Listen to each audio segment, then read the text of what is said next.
What is good, everybody? Welcome to another Niners Nation podcast. I'm Rob Stats Guerrera. Happy to be with you on a Victory Monday.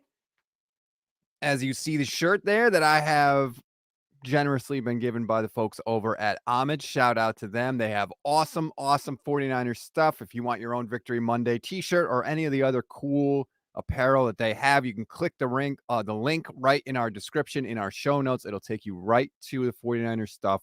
They have fantastic items. Shout out to HOMAGE. We love them. Thank you for being a sponsor. It is a Victory Monday. It's a Halloween Monday, which is my absolute favorite holiday. So I am in a super good mood as I wait here for Vish to join us. This is Under Review with Stats and Vish. He's going to hop on in a minute. We got a lot to talk about because the 49ers absolutely boat raced the Rams once again. It was beautiful. It was absolutely beautiful to see. It was a little scary in the first half, not going to lie. In the second half, however, the 49ers outgained the Rams 230-61. It was an absolute beatdown in the second half. And one of the things I want to get into with Vish is, did the 49ers adjust? Did they change something? Or did what they were doing just suddenly start working better? Because that's something we want to get into. Also want to hear from you. So please give us your questions, your comments, everything. We want this to be as interactive as possible. That's part of the reason we're doing it live. So feel free to throw in your comments. Tommy watching on the YouTube page says the Lambs are a dirty team. I don't know about that. I mean, they had a one late hit out of bounds, but it wasn't exactly like a career-threatening hit, Tommy, and they did get penalized for it. Bernie watching on the Facebook page says Kyle had great plays on Sunday. Can he get some credit? And he deserves some credit. Sure. Absolutely. Kyle Shanahan called some good plays, but he actually got his team to execute on Sunday in the second half. And that's what I want to give him more credit for, right? The play, the long pass to Dwelly, the 57-yarder, like it was caught, right? It wasn't just, oh, Kyle got him open and they couldn't complete the pass or whatever. No, they executed. It was caught. They got the benefit of that. That's the other half of this that we haven't seen so far this year. 49ers were great at doing half of a good play, half of a good thing. On Sunday, they absolutely did. As we welcome in Vish Kumaran. What's up, Vish? What's up, Stats? My fault on that. I got a little bit of a technical issue here, but we were able to fix everything. I'm here now. 3 minutes late to the party, but what's going on with you? It's Victory Monday. Check out the shirt. We're finally here, huh? 2 weeks into the I know. We've been waiting for one. We finally got it. I have so much I want to get into with you on this game, but I haven't spoken to you really since the game ended. So just kind of give me your overarching thoughts from the Week 8 victory. I think it looked like every 49ers game versus the Rams look, right? The 49ers are just physically overwhelming, and the Rams can't match that physicality on either lines of scrimmage. And, early in the game, McVay always, if you notice, early in the game when the game script is still alive, the score stays close because usually there's a Deebo Samuel first quarter, first drive 49ers touchdown that gives them an early lead, besides yesterday in Week 18 of last year.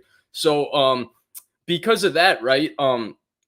Like McVay is usually able to they're not able to run the football in the 49ers, but he comes up with this plan of, okay, I'm just going to really manage the game. I'm going to get us into third and short where I think Kupp and Stafford can just make play after play for us. And then I'm just going to go screen, misdirection, handoff, screen, misdirection, handoff, screen, and just try to manage the game and protect my quarterback because they can't block this pass rush. And really, they get screwed anytime game situation puts them in a drop back pass situation because it's really just Stafford and Kupp on offense. There's nothing else for the Rams. They don't block well. They don't run the ball well. They don't, beat man coverage well. It's Stafford and Kupp.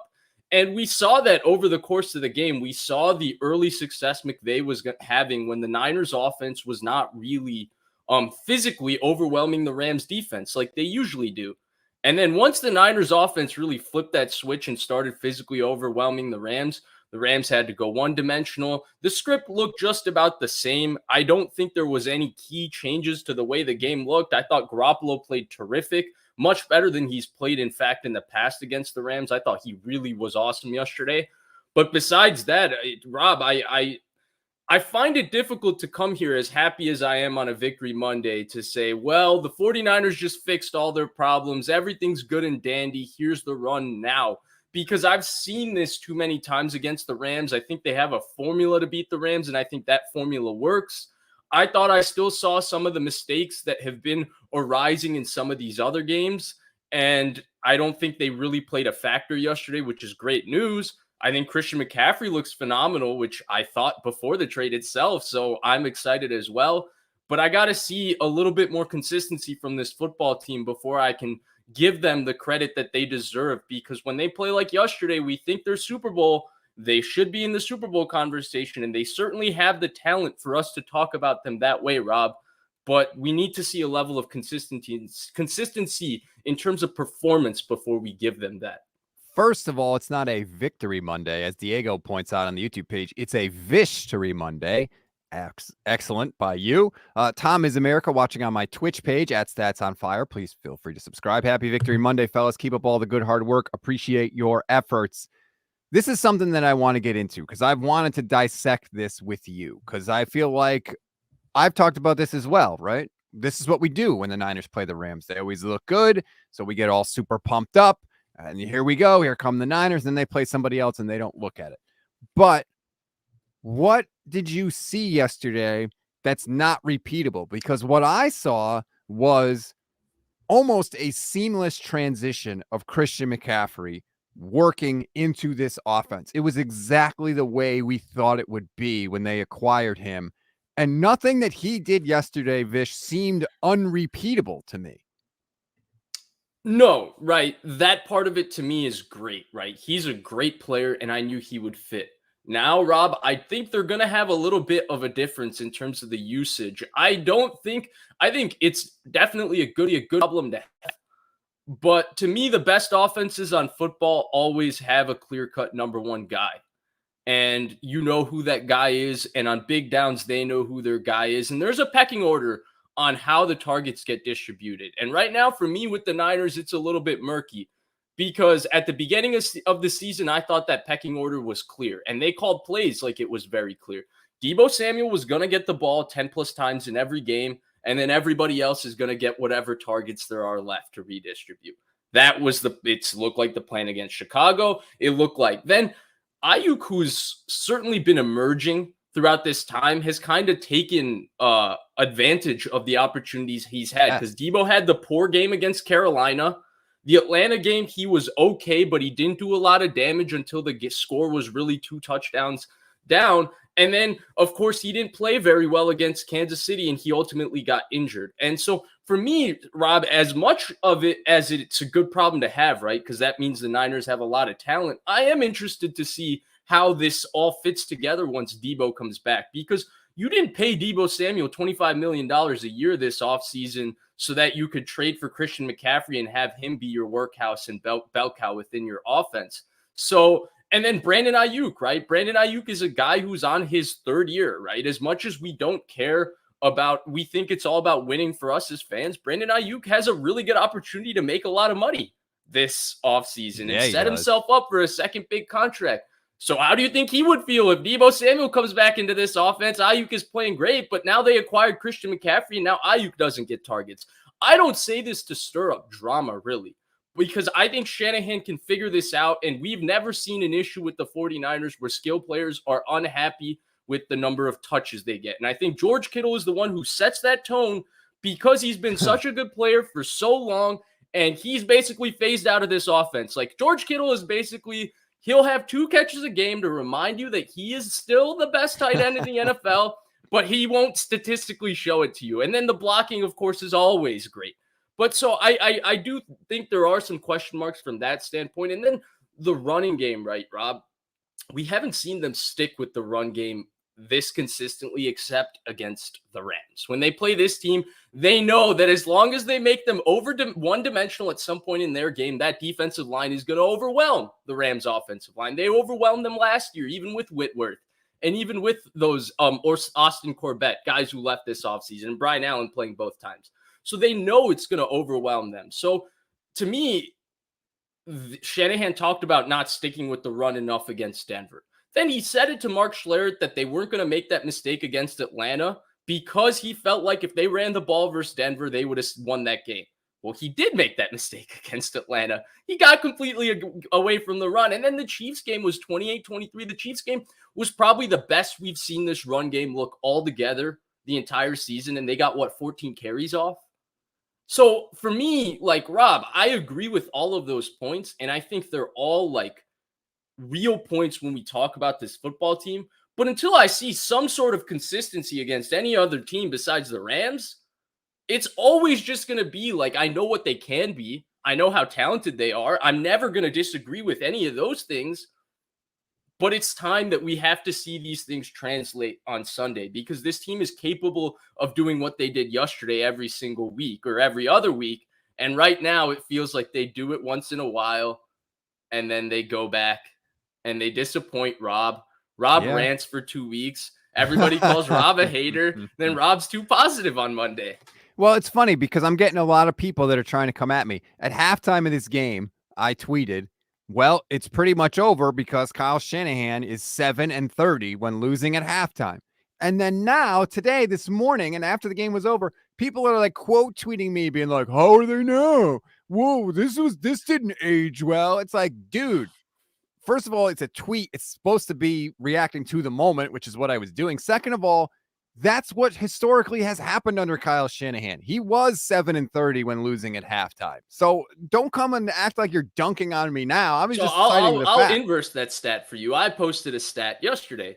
Sean McVay in his career has lost twice when leading at halftime. He had the infamous 45-0 record that the 49ers came back from the 17-0 deficit at halftime, week 18 of last year. That epic comeback, capped off by that third quarter, 17-play drive with no passes until the last pass from Deebo Samuel to Juwan Jennings. That was spectacular. And then yesterday was the second time in McVay's career he's lost while leading at halftime. There's just something to it. There was a stat posted yesterday by this account on Twitter called Monday Morning Quarterback, and he said 20% of Kyle Shanahan's victories have come against the Rams. And I responded to that tweet saying, I don't know how to internalize that stat. On one hand, it's amazing that 20% of his victories have come against one of your division opponents. That means you're looking at it and say, well, the first thing to me when I look at a head coach is, do you play your division well? I don't know if they play Seattle and Arizona that well altogether in Shanahan's tenure. I mean, they did lose to the Josh Rosen Arizona Cardinals. Kyler Murray has given them a little bit of trouble. They were 0-2 against them last year. And Seattle has just been, the last 10 years, they just own San Francisco. It's been that way. It's been insufferable. I'm hoping things turn around this year, by the way. At least they got that week 2 win. So feeling better. Huge. But with the Rams, the Niners have always seemed to kind of dominate this matchup. And so on one hand, it's great, right? 20% against a defensive opponent. But then on the other hand, I'm looking at that stat and meaning like 20% of his wins have come against an opponent he plays twice a year, and he's been coaching for 6 years. That's 12 out of 16 times 6, 96. 12 out of 96, 1/8. We're talking about 1/8, almost. Yeah, that's almost super fast math. Yeah, it's almost 10% of his game. That's almost 10% of his games coached. So that means he's not doing very well against other people, which is why, as a huge Shanahan fan, I didn't know how to take that stat, to be honest, right? No, I mean, look, coming into this year, the 49ers were 6-0 against the Rams and 4-8 against the rest of the NFC West. So he needs to stack those division wins. He needs to put this offensive performance together against other teams, but not to harp on it. But I want to go back to it mostly because I'm just so excited about it. But like the Christian McCaffrey plays yesterday, one of the things I absolutely love from him, and it's the dimension that I feel like maybe will finally be added. And it was the fact that Jimmy hit him on so many checkdowns yesterday. It wasn't like, oh, this is a designed play for Christian McCaffrey. No, Jimmy would go through his reads. Nobody's open, as you're seeing right now on the stream. Hit McCaffrey 5-6 yards down the field. He makes 3 people miss, and he gets a first down and keeps the chains moving. That was the one criticism. Well, not one. That was a huge criticism of Jimmy Garoppolo. He doesn't throw the ball away, and he doesn't check it down. He's always forcing it into traffic. Well, He didn't do that yesterday because he didn't have to do it. And if he can get that in Jimmy's head, I feel like that will be massive because that will limit some of the turnovers that have crushed this team. All right, then let's talk about Garoppolo, right? Because I do think that's a real point, Rob, and him checking the ball down yesterday created a massive impact throughout that game because Christian McCaffrey's yards after the catch, everything about Christian McCaffrey is special, right?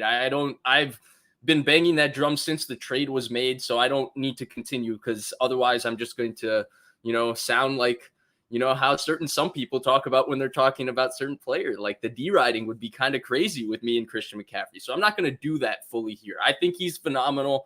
If you want to go see what I think, go see any other show I've been on in the last 2 weeks. I love Christian McCaffrey. But here's my issue, Rob. And Jimmy Garoppolo is the only quarterback in the history of the NFL I feel like we do this with, right? He has given us a consistent picture, Rob. You told me this after the Carolina game. We know what he is. And after the Carolina game, I was like, well, he did these things better. I haven't seen him do these things this well so many other times. And then it was immediate regression. Garoppolo yesterday was outstanding. I'm not going to sit here and say he was anything other than that. He played like a true veteran quarterback should in a division game. He was exceptionally accurate. I don't think he really missed a throw the entire game. Even his misses were pretty accurate. He was putting the ball on the money every time. I thought he managed the pocket, moved within the pocket really well. Thought he was going through his reads, making really good decisions. One of the best decision-making games it feels like we've seen from him. He just played so well, right? He played so well. But to me, that's the best of Jimmy Garoppolo. That's the veteran quarterback. That's the mature veteran quarterback. If the 49ers had that quarterback, Micah Parsons might be on this defense today because they don't move up for Trey Lance if they have this mature, under control Garoppolo, because mature, under control Garoppolo is not an issue really physically. Like, yeah, he's not the most athletic guy. He doesn't have the biggest arm, but he moves well enough within the pocket when he's efficient and he knows where to go with the football, and he's accurate as hell when he knows where to go with the football, and he's not rattled and decisive. And all of those things came through last week. But, Rob, I'd never see him check the ball down regardless. He did and yesterday. One game with Christian McCaffrey is not going to make me think that Jimmy Garoppolo all of a sudden is going to start checking the ball down consistently. And that's kind of where I'm at with this offense. I'm not at a point where I'm telling you none of these things can't happen. I cannot say that. We just saw it happen. But I'm also not at a point where I can tell you that because it happened yesterday, the 49ers are now going to be consistently doing things on offense, because the magic of this team and the magic of the quarterback is that he's so consistently inconsistent. Play to play, game to game. It's an experience with Garoppolo. And if he plateaued and played exactly how he played yesterday, the 49ers would have won 2 out of 3 Super Bowls. Yep. And there would be no Trey Lance. Jimmy Garoppolo probably gets his second huge contract from the 49ers. Whatever contract Stafford signed, Garoppolo gets it. And we all love Garoppolo because when he plays like that, not a soul can criticize him. He was outstanding. Mr. Joe on the YouTube page. Guess what, guys? Jimmy is still trash. We win one game and all of a sudden we're good. Emiliano on the YouTube page. Jimmy's had games like this and then everyone thinks he'll learn from it and change his bad tendencies, but it's always the same cycle of disappointment. It's not about Jimmy. It's fans that don't learn. That's fair, and I agree with you. You got to expect Jimmy to be who it is, and maybe I'm just hoping here, but it just looks so too, right? It just looks so easy like for that, him. You think, right? Like if you're Jimmy, you're like, wait, I didn't have Debo in this game. I wasn't really hitting Kittle. All I got to do is throw it 6 yards to this running back who's wide open in the flat, and he's going to gain 8 more and get us a first down. Like, damn, I could get used to this. And I hope that gets in his head. If it does nothing else but limit some of the turnover-worthy plays, that would be enough, because he did have a couple yesterday. He had an interception that I don't know how Jalen Ramsey dropped, to be fair. So that one, do you really put on him? Well, I get it. He probably should see Ramsey, but Ramsey's coming on a blitz, and then it's kind of a freak athletic play from Ramsey. It wasn't the worst thing in the world. His body jump up, yeah. But like, you've also played Jalen Ramsey a bunch at this point. You got to know he's capable of that. But again, that happens to every quarterback every game. But if Christian McCaffrey does nothing else but just help limit some of those, I feel like that would be worth it. I said yesterday in the Instant Reaction show, the difference between McCaffrey going to the Rams and the Niners was the 4th round pick that the Niners offered that the Rams didn't have to offer. He earned the 4th round pick yesterday. Like that, just yesterday's game alone is worth that 4th round pick. Well, But Rob, I think that those who are questioning the McCaffrey trade, I I was not one of those people, right? And I prefaced my reaction to it by saying I'm also a fan. So, as objective, as real as I try to keep it, when my team trades for a player who I view as, a top 5 or 6 offensive weapon in the NFL, whose talent I think is truly remarkable, you won't find me being disappointed about it because Christian McCaffrey is that special as an individual player. But I don't know if yesterday tells you that, Christian McCaffrey all of a sudden, solves whatever issues with execution we felt existed within the 49ers offense. Like what Christian McCaffrey did yesterday was kind of what Deebo Samuel's done every time they play the Rams, which is just have a huge freak show, individual, all-time, unstoppable, best player on the football field type performance where you own the Rams, you dominate them. And I know Christian McCaffrey is capable of that. I know he's talented enough to do that. So I don't have questions about him, actually. My question is, how is it all going to fit together for the 49ers? Now, the one thing is, I have a different level of faith with the guy commanding the Niners offense than other people. Like, I think if there's one guy that's going to figure it out and get everybody working, put it together eventually is Shanahan, because I think the hallmark of Kyle Shanahan, the testament, there's one trait I would say that makes Shanahan remarkable as a head coach to me. It's not the offense. It's not just his management of people. It's not the fact that he has clear conviction in what his football philosophies are. It's the fact that his teams improve throughout the season. And I think that is so underrated how much players get better throughout the course of the season. And they improved in 17, they improved in 18, they improved in 19, they improved in 20, they improved in 21. That's something that I think is something he does better than his peers in the NFL, is that he gets his teams to improve through the course of the season. But do they improve through the course of the season, or do they just suck to start the season? Like Deebo Samuel, two ways you could look at it, is really, really good, right? IU, Kittle, all these guys are really good. Why can't they be really good when the season starts? That's the weird thing. I was more talking about some of the younger players, right? Like look at Aaron Banks. Look at where he started preseason camp this season, and now look at where he's playing very good now, right? He's been way better than I thought he was going to be. Even Brendel, who's kind of the weakness on their offensive line, week to week, he's getting better. On defense, we're seeing so many young guys that are playing better as they keep playing, which is obvious, right? I mean, it seems like that logic is so simple, yet it wasn't used to the quarterback, right? If he plays, he gets better. But way besides the point, not the conversation for a Victory Monday. I'm sorry about going there. I know. I feel like you're being the negative one today. I am. I'm being negative. I don't know why. It's just I cannot get as excited as I am that they won, Rob.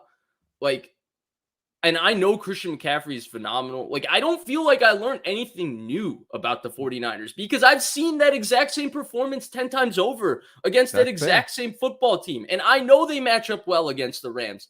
I know that they are too physically overwhelming for the Rams. They just get out physical. The Rams are too small a football team to compete with the Niners.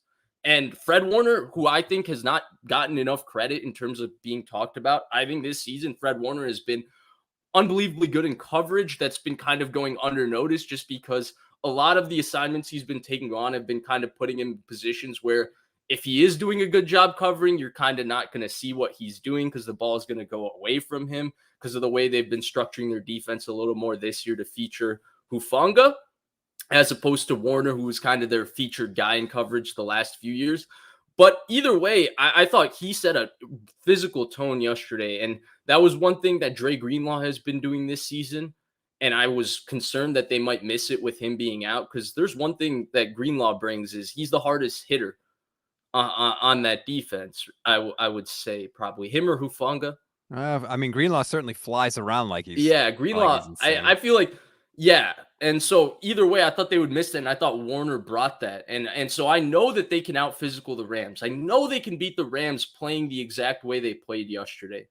But I also know that, this is the same team that as talented as I think they are, as good as I know they can be, and they show it against Seattle, against Carolina, against the Rams. You see it. I also have the Atlanta game, which was just 2 weeks ago, the Kansas City game. That's fair. I mean, they have been maddeningly inconsistent. The one thing I like, though, and we have to get to this because I keep seeing it on the bottom of my screen, and I just want to play the clip. The unbelievable luck that the 49ers had in the third quarter. Christian McCaffrey is running the ball, and if you're watching the stream, you can see it right now. And he gets hit by Jalen Ramsey, and the ball comes flying out. And there's 6 Rams around the football, and there's one 49er, and he is sitting on his ass, and the ball floats directly down into the arms of Ray McCloud, and he makes the most important catch that Ray McCloud has made this entire season, and that is recovering the ball when the Niners were down by 4, trying to come back in the third quarter. It's unbelievable, Vish, that the ball just happened to go right to him.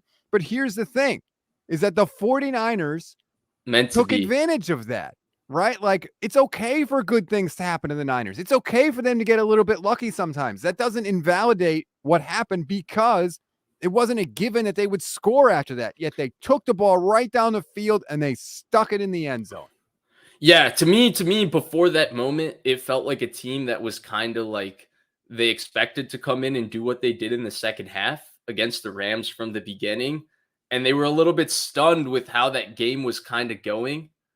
And then they had a third down stop on the drive before, which was their first. They had allowed 6 straight conversions, and then it was 3rd and 3, and they finally got a stop. They ran a little stunt with Bosa and Fred Warner, and Bosa got pressure, rolled Stafford out. He threw it away. They finally got a stop. And it felt like that kind of kicked them into gear, gave them a little bit of momentum. And then this, whatever it was some sort of, somebody tweeted at me and I thought it was hilarious. Whatever divine intervention was involved in making sure McCloud was right there, that it really was a divine intervention, but that's kind of really what it was. It was pure luck. And you do need that luck to win a football game. It goes into every football game. So I don't really discredit the 49ers for being lucky. I can't discredit them. There's luck involved in every game. I can credit them for taking advantage and finally doing what they should have done in that first half itself, because these two teams don't match up on paper, Rob. We're talking about a 49ers team that's plus 29 in point differential this year. They're 500 and they're plus 29, which tells you what? The team is loaded. When they're right, they're shellacking people. We know how good they can be. The issue is consistency. It's not talent. We know how good they can be. We know it. This Rams team is like minus 29 in point differential, which tells you what? They freaking stink. Anytime they play a good team that McVay and Stafford and Kupp and Aaron Donald and Jalen Ramsey can't have their thumbprints on making enough good plays to make sure that they beat a bad team and manage the game right way to beat a bad team. Anytime they play a team with the semblance of talent, whether it's Buffalo, the 49ers, they get destroyed. Yeah, it's not been good for the Rams. Tom is America watching on Twitch says, between the fumble recovery and the Higbee drop, it seemed like the 49ers were destined to win. That Higbee drop was massive. I thought I had a clip of it for you, but apparently it's not working. So shout out to StreamYard for that. But that, again, I mean, Higbee is wide open. It's 3rd down. If he catches that ball, he's going to run. He might even score because there was nobody there. That's a touchdown. Because they had it, right? DeMeco Ryans blitzed just about every 3rd down yesterday. And McVay had so many good answers to the blitz. And they still kept bringing pressure, but they started getting stops on 3rd down because that pressure started to get home, whatever. They brought pressure again, and this was after 2 straight 3rd and shorts that they failed, because one was pressure because of Nick Bosa. That was the one we just talked about. And then the next one, if I remember correctly, I think Fred Warner got a sack on the next 3rd down. Let's talk about that then, because in the first half, the Rams had DeMeco Ryans' number. Every time DeMeco Ryans blitzed, the Rams threw a screen, and it worked almost every time. And he was totally neutralizing the 49ers blitz in the first half. In the second half, the Rams did not have nearly the same amount of success. Nick Bosa actually said after the game, once we realized that all they were going to do is go to screens and we weren't going to be able to get sacks, we kind of adjusted the way we were rushing. And after that, they didn't have as much success. Do you think the 49ers adjusted in the second half, or do you think that the stuff that they had been doing in the first half, which wasn't working, just suddenly started working? I think it's a little bit of both. Like, I don't think they did anything particularly different in the sense that, like, they threw out the plan. It felt like they originally have the plan they always have against the Rams. It just felt like all of a sudden, instead of going straight to get the quarterback when they were rushing, okay, let's be cognizant of what's going on in front and make sure we're aware if there's a screen coming out. And there was a couple of times Higbee tried to leak out. They actually did a phenomenal job of this. The Rams love running tight end screens with Higbee, where Higbee blocks for a second, his man comes free, and Stafford just lobs it like a lollipop over the top. And Higbee's pretty good after the catch. They get a couple guys in front, and Higbee is able to create space. They busted that screen, I think, 2 times yesterday, where the end just didn't let Higbee go, forced him to block for an extra second. Stafford's got to let the ball go because you got, linemen coming up the field and linemen going up the field, and he's lobbing that ball to nowhere. Even one, Kevin Burkhardt thought he was throwing the ball to Cooper Kupp, who was actually the lead blocker on the play, but they just busted that screen. So I do think it was some of that. But then in terms of the adjustments, Rob, I don't think that they did like anything so different beyond that. And that's where I look at the Rams offense, and it's a piece of cake for the 49ers defense. They can't run the ball.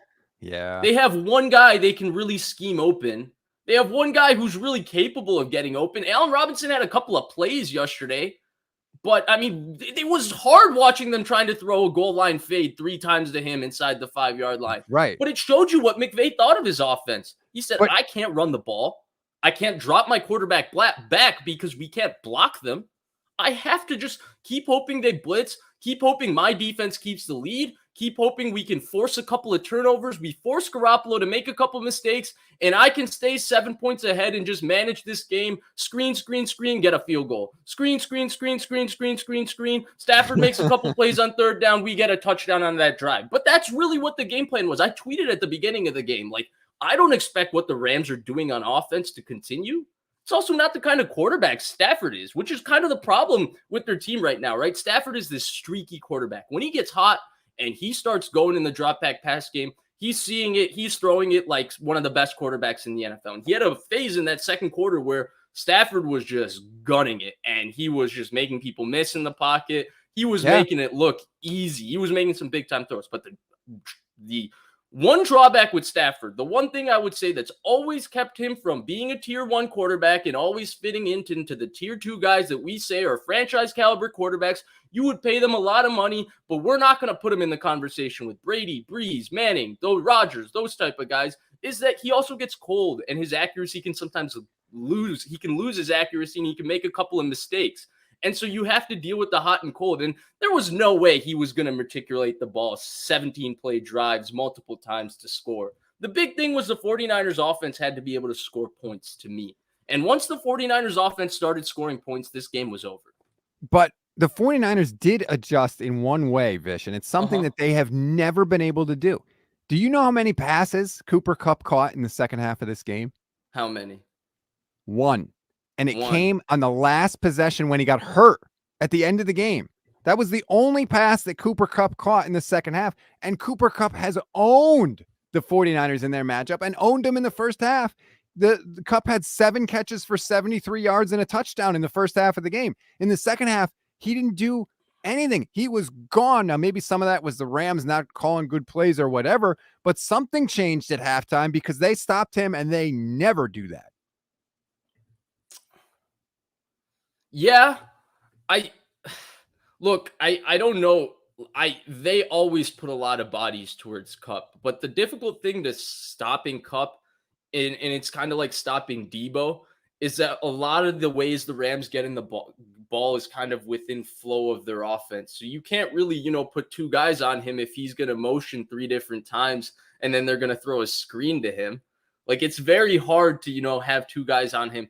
And I understand what you're talking about, and I think it was an adjustment out of. I actually love to go back and see what they did because I've always thought their plans in terms of guarding Kupp are sound. It's really hard to prevent Kupp from catching 7-8 balls at this point. The way they use him, it's very hard. But and I didn't get to go back and watch it this morning. But the one thing I would say, Rob, is I thought game situation kind of took them out of that because the Rams weren't really dropping back on first down, right? A lot of Kupp's first down usage was jet sweep, which I think jet sweep screen McVay would probably chart the same way as a run. So you say he had only that 1 catch. If I remember correctly, I think he had a couple of jet sweeps on early downs in that second half. But if you look at a lot of the Rams' early downs, it was screen, it was run, It was screen and try to get to 3rd and 5 or less for Stafford. And when they got to 3rd and 5 less, that was really the true drop back situation, is where they've kind of struggled with Kupp. But that second half, if you look at the true drop back, right? First one brings pressure. Stafford stands in the face of pressure. Gibson's one-on-one with Allen Robinson. It's man coverage across the board. Robinson in breaking route. Stafford drills it to Robinson. First down. I think it was 13 or 14 yards. The second one, this was after the 6 straight 3rd down conversions. This was the one we just talked about. Bosa got pressure. Then I think the immediate next 3rd down was a Fred Warner sack.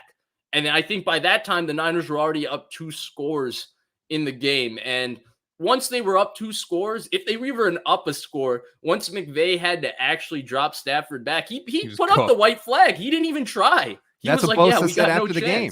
Bosa said they gave up. His exact quote was, "I was surprised they gave up a little bit early. They started running the ball on 3rd down. Bosa was like, I wanted to rush the passer more." Yeah, they knew they couldn't block him. I think Bosa also had a sack on the 3rd down right after that one, the Fred Warner sack. Yeah.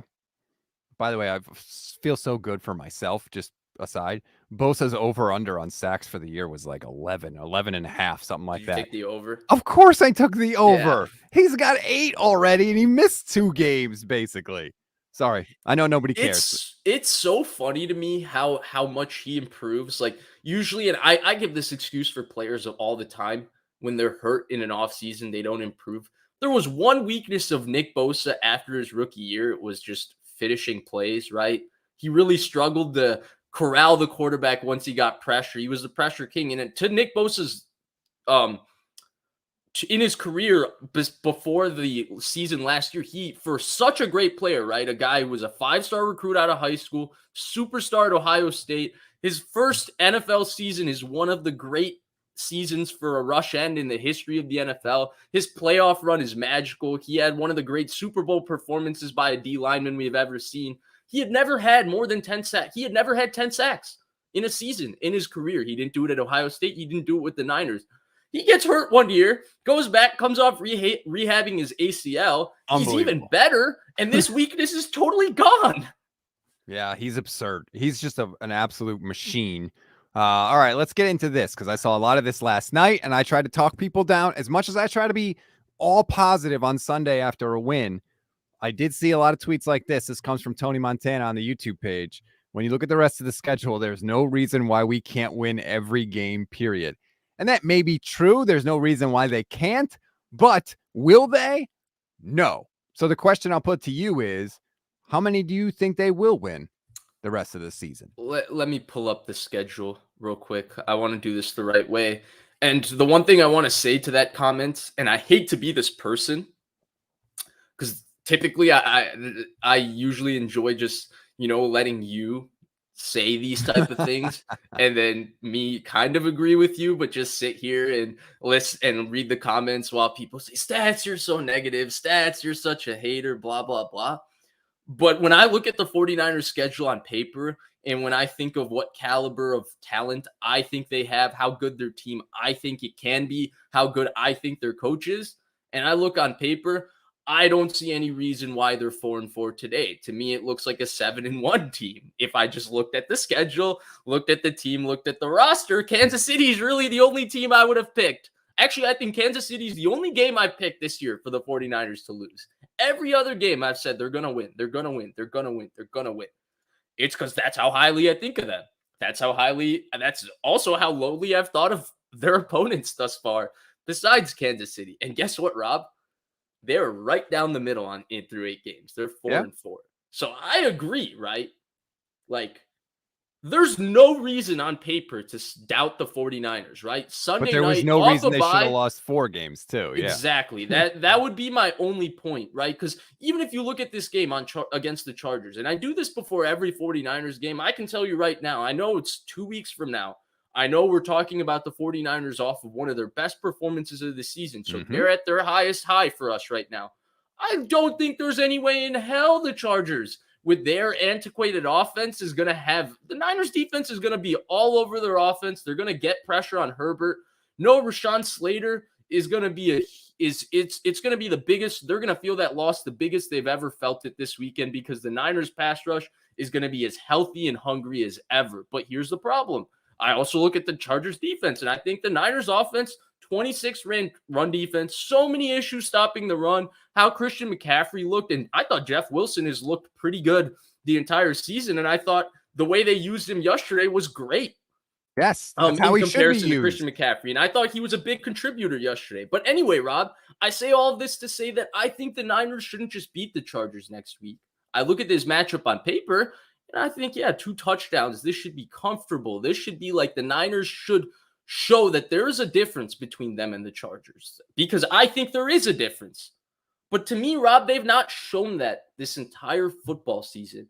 And so as much as I would like to sit here and say what Tony said, because I do think the sentiment in and of itself is an accurate one. On paper, the 49ers should not be, they should be favored in every game for the rest of the season, because you look at the schedule and you look at how capable this team is and the number of stars they have, it shouldn't be an issue.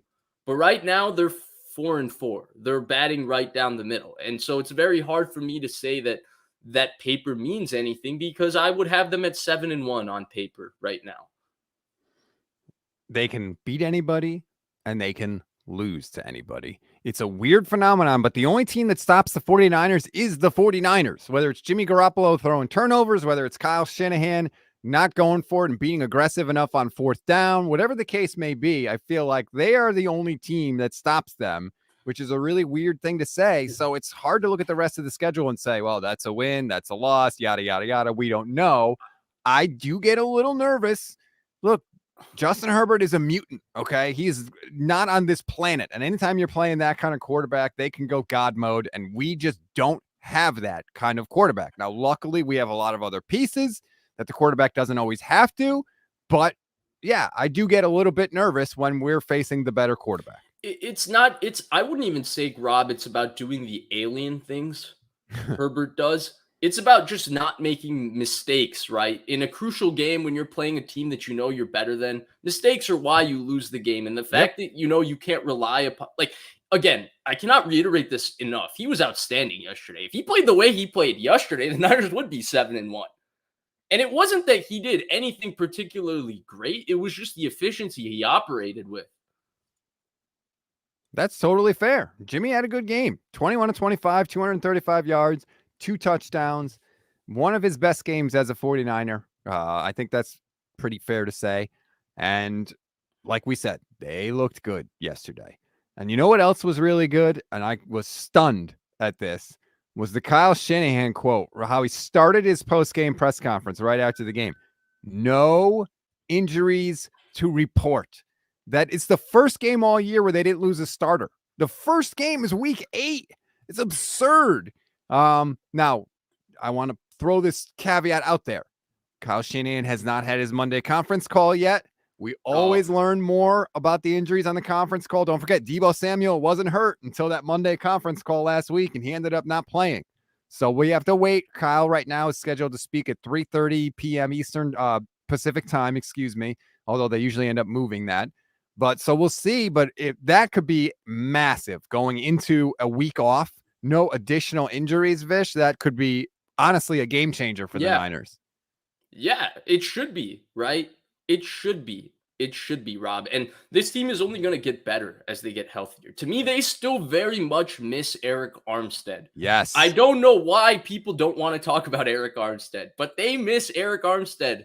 Eric Armstead is a dominant force in the interior of this defense, and he makes so many other players on this defensive line better. And when they get him back, they will be a significantly improved team.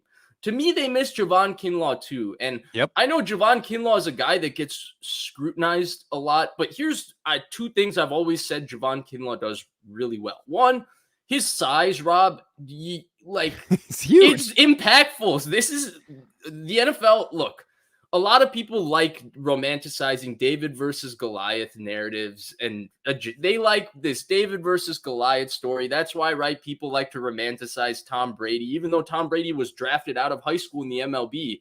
So, he might actually be a pretty decent athlete. He played catcher too.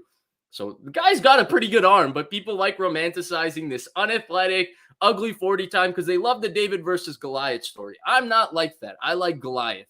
I think having size, especially in sports, is very important. And Javon Kinlaw's size is a difference maker, let alone the fact that I think he is one of the best defensive linemen in the 49ers in the sense that he doesn't always get pressure, but because he doesn't do that, he plays with great awareness. So how many times do you see him diagnose his screen and kind of keep his depth and understand that, linemen are letting him go up the field and be able to, stuff his screen or be able to get his hands up and affect the quarterback's vision. And then, of course, having more size, talent, players on your defensive line for the 49ers is always a good thing. So I think they missed those two players. And I think obviously getting Debo back is going to be humongous. I think that Debo is, Rob, personally, this is a hunch for me. I think this hamstring's been bothering Debo for a little bit longer than just this week. I think it's been a couple weeks that he's just been playing through it because to me, Debo has not looked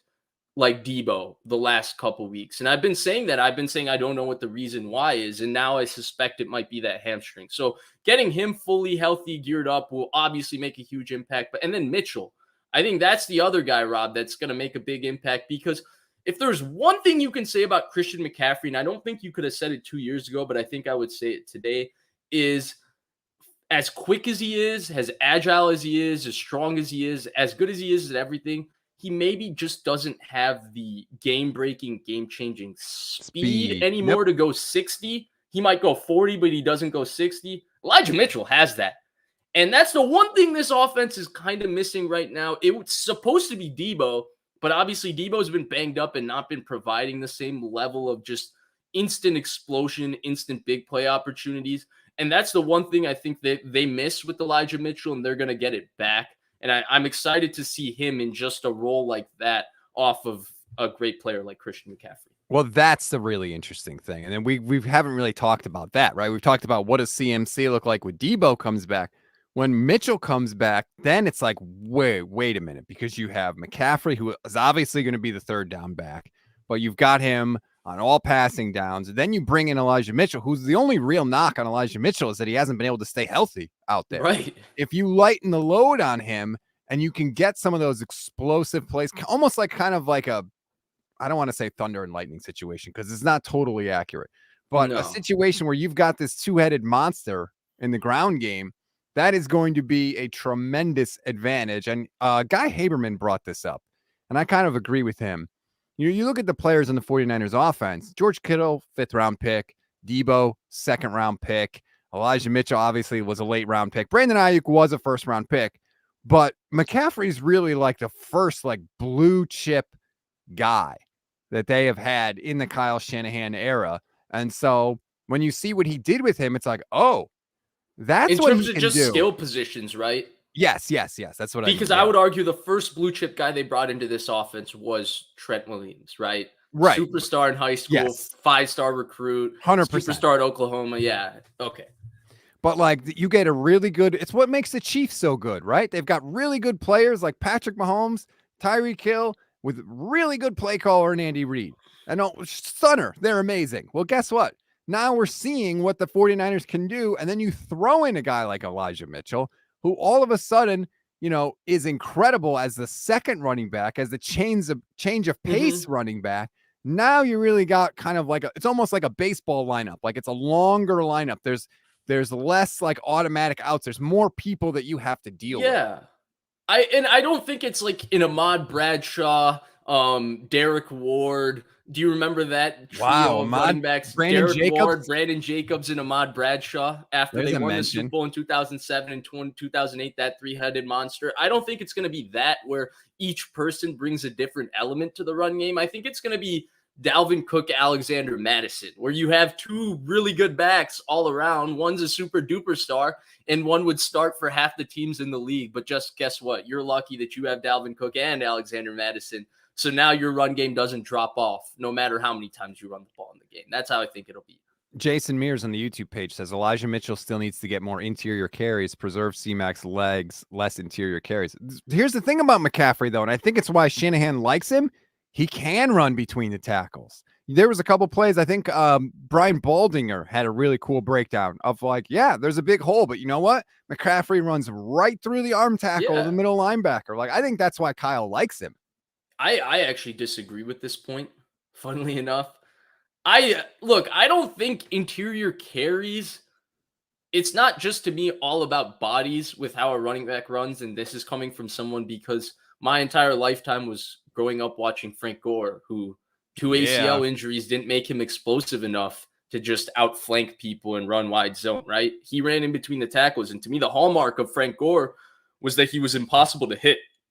It's something I've described with Lamar Jackson. It's a reason I believe in his durability, because I think that Gore was such a special athlete. He ran so low and he had such an ability to make people miss that he didn't get hit. I'm not saying McCaffrey is that level, but if you watch McCaffrey run in between the tackles, because of his superior vision, patience, and processing, he knows when to hit it with decisiveness, full speed, and acceleration. And then he knows when to wait and kind of let his blocks develop, set up his blocks. So it's very hard to just square up and get a clean shot on him.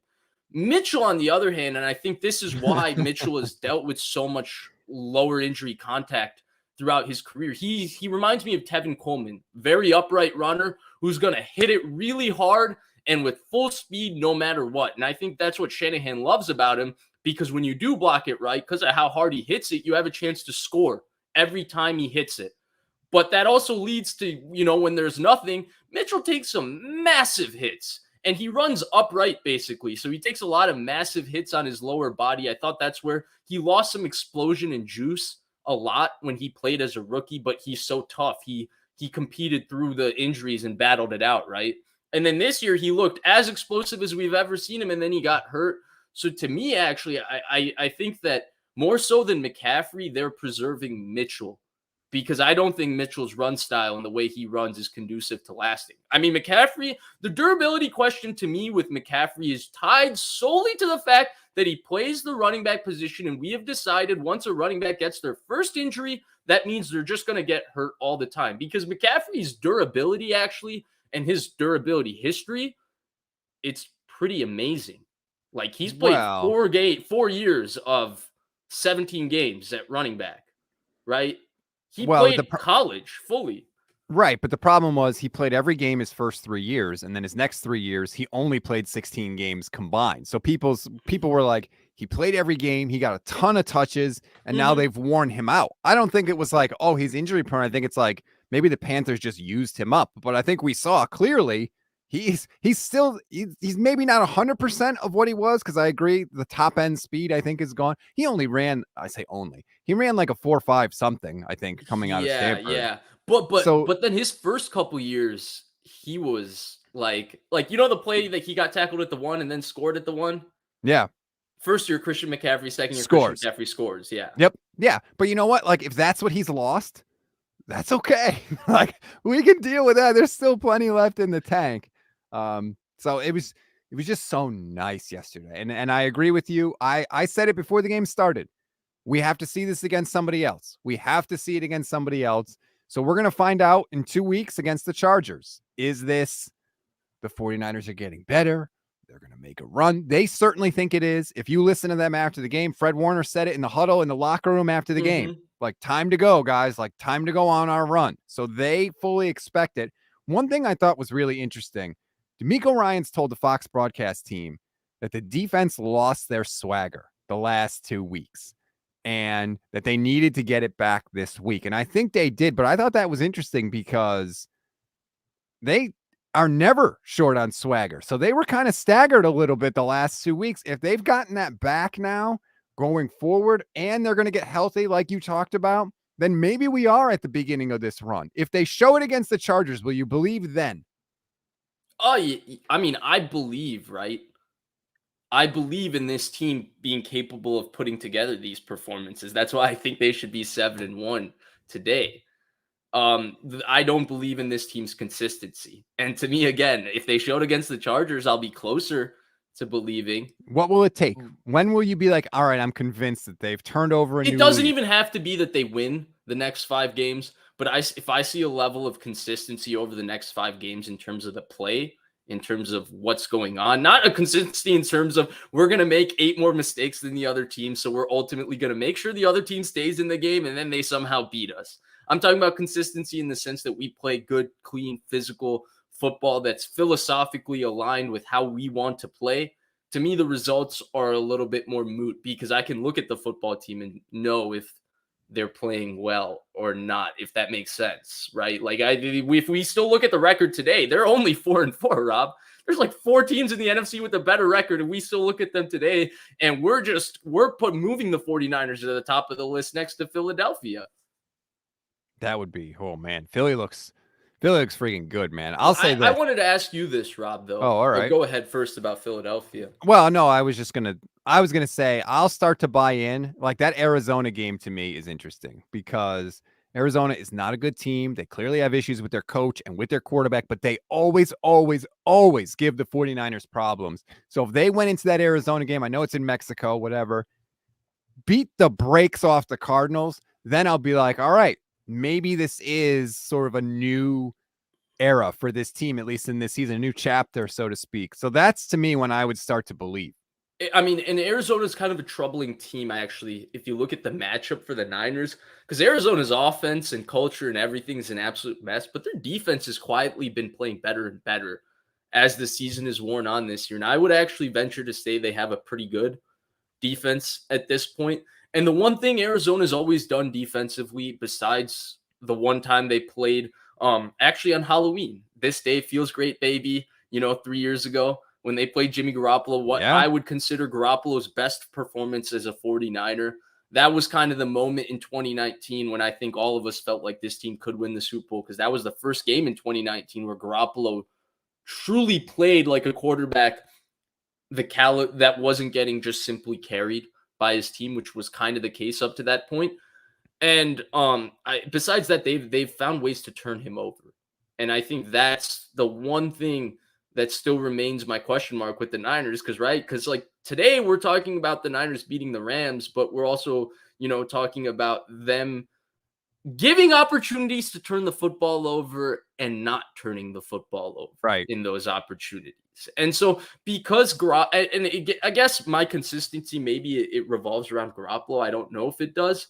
But for me, if I could see that growth over the next, it doesn't have to be 5 games like I originally said, next 2 or 3 games, yeah, I'm in, because I believe this team is that talented. But Rob, I wanted to go another place with you. You and I began this show last week talking about leadership with the 49ers. Yep. And where is it going to come from? And I love that you brought up that the defense lost the swag, because I heard that quote too. But I also thought they refound their swag, and they refound their swag because of 2 people. One was the third down that I'm going to keep talking about. It seems I'm the only one who cares about the third down. The Rams converted 6 straight third downs, and then that 7th one, they finally got pressure right. And Nick Bosa got pressure when they needed pressure. And I think it's a hallmark of Nick Bosa's career. When you need Nick Bosa the most, Nick Bosa plays the best football he needs to play. He always comes through in big downs, big games, big moments. That's who Nick Bosa is. And then Swan Song hit it on the head. Fred Warner set a tone in this game. This is the most physical I've seen Fred Warner play this season. He came out with a mission to set a physical tone in this game.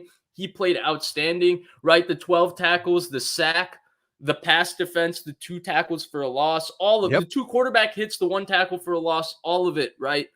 And I'm going to go a little historical, because this Swan Song reminds this. If you reminded me of this, right? Last time the Niners, they went to St. Louis, right, after an ugly loss on the road against Seattle, when Colin Kaepernick, everybody thought had taken the next step. They threw for 412 yards week 1 versus Green Bay. 412 yards, 3 touchdowns. The Anquan Bolden 200-yard game. I think Vernon Davis had 90-plus yards and a touchdown. 6 grabs, 98 yards, and a touchdown, if I remember correctly, for Vernon Davis. Now I'm just showing off, but yeah, like I say all of this. Land the plane, Vish. Where are you going? I say all of this to say, then you had that horrible week with Indianapolis for the 49ers. And in 2013, that week, a lot of us thought we were done, not because of their football team, because Aldon Smith that week was caught in front of a school at 7 a.m. or 6 a.m. drunk driving, right? It was a pretty horrific incident. And then they allowed Aldon Smith to play against Indianapolis, which was a very controversial decision. Yeah. Indianapolis had just traded for Trent Richardson at the time. And Indianapolis obliterated them in San Francisco. I think they had to go on a short week too and play Thursday night at St. Louis. They had a bunch of injuries from the Colts game. People thought they were done. And Vic Fangio blitzed the heck out of Navarro Bowman. And Navarro Bowman had, I thought, what a game that should have clinched what should have been a Defensive Player of the Year season for Navarro Bowman in 2013. Luke Kuechly got it because of what I call East Coast bias. Where are you going with this, Vish? That performance from Fred Warner right here against the Rams, Rob, reminded me of that. And it was particularly because of how much DeMeco Ryans blitzed him and the impact he had as a pass rusher in this game, especially on those third downs in the second half. That stunt when they brought him with him and Bosa and then the sack he had, that's what this reminded me of. And when we're talking about leadership, to me, that was an all-time performance from a player who is the leader of the 49ers, and I think has been criticized rather unfairly so far this year. Well, what took so long, dude? That's what I would say. Like, he had not played well the past couple of weeks, and I agree he played much, much better. I think partly because he has, like, no respect for the Rams whatsoever. But, like, when you're the guy and you're the leader of the defense and you're the guy that's paid the way he's paid, you got to set that tone in week 1, not week 8. Like, what took so long? That's what I would ask. Rob, why do you have to ask that? I want to know, because everything you're saying makes sense, but he should have brought all of that earlier in the year. I see this tweet from Jordan Elliott. The Rams offense has been held under 300 total yards just 5 times in 27 games since the start of 2021. All 5 reverse the 49ers? 4 of the 5 have been against the 49ers. Man, it is. And you see it. It's in the Rams' heads. When stuff starts to go bad, they start yelling at each other. They start talking trash to the kicker like Jalen Ramsey did to Robbie Gould again for some weird reason. They spiral, they snowball, and it's in their heads. They know 8 straight losses, 8 straight. They weren't thinking about the NFC Championship game. They were thinking about the other 7 games in a row that they had lost. Yeah. Oh, by the way, Rob, okay, 2 things. One, to add to this point, yes, they're absolutely thinking about it. It's so far in their head. I thought they would be a little more confident this year coming off the Super Bowl win and getting over the hump in the NFC Championship game, but it's resumed to exactly how it should look when you look at these 2 teams on paper. The Rams just get owned on both lines of scrimmages, which ultimately is why they keep losing every single one of these games. Also, just a side note, Michael Wilhoit started next to Navarro Bowman in that game because Patrick Willis got hurt. Orenberg started next to Fred Warner here today. Come on, Rob. Come on. And then you're talking about these corner kicker beefs. That reminds me of Asante Samuel and David Akers and their little beef. Like, Rob, you're taking us right back to 2012 and 2013 right now. Vish, I think you need a nap. Let's focus on the present here. Unbelievable performance. Way to go by you. There's some really random references in there. I think that's going to do it for this week's edition of the show. Want to remind everybody, smash that like button, smash that subscribe button if you're watching on the YouTube page. Also, please rate, review, follow the Niners Nation Podcast Network. There is plenty more coming from us. Hopefully, we're going to have some big name guests coming down the pike this week and possibly next week. Don't want to say who, can't let the cat totally out of the bag, but keep your eye open for that. I mean, Vish, Rob, everybody sees you in the mornings on with Kay Adams, so they know what kind of cachet Rob Guerrera is bringing. There we go. Actually, some of these I don't have anything to do with, to be totally honest with you. Kyle Posey's pulling some strings behind the scenes as he is wont to do, but I know you're going to be off next week, Vish, but that's a perfect time to be off because the Niners are on the bye, so that's okay. I'll have to figure out what we're going to do in this spot without you, though. I'm sure you'll think of something, Rob. And I'm actually just I could do the stream. It would just have to be at a different time because I'm actually attending a conference for work all week next day. But we'll stay in touch. Attending a conference. All right. I know, Rob. It's crazy. It's like field trip for work. This is like the most excited I've been since they used to send us on field trips for school. Like, are you kidding me? You're gonna pay me to just like sit in this conference and not have to do my like actual work? Sign me up. Actually, I don't know who's watching this. I am very excited. You'll be totally plugged in. Yeah. Hey, look, they sit here and pay us to talk about the 49ers, so anything's possible. Enjoy the rest of your day, everybody. Vish, thank you very much for hopping in.